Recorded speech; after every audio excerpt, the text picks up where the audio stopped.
Feju valstībā ir kāda tradīcija. Laiku pa laikam fejas sanāk kopā uz tējas pēcpusdienu. Parasti viņas pulcējas pie senākā druīdu ozola. Dažas pamatīgākās šī koka saknes virzemē fejām labi noder kā galdiņš un soliņi sēdēšanai. Fejas salido, atnes cienestus, dabas veltes, ogas, riekstus, ziedputekšņus, bišu maizes krikumus.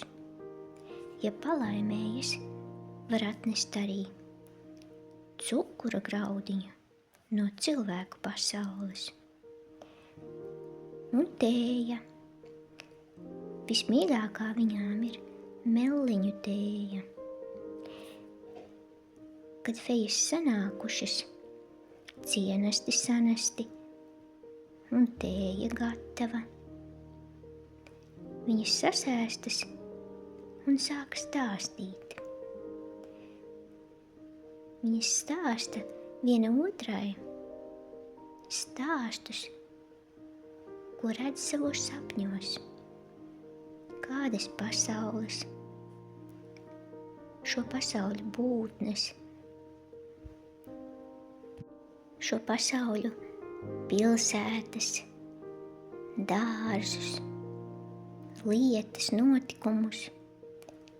Un tad fejas šos stāstus saliek kā mazās paciņās un velta vēja plūsmām.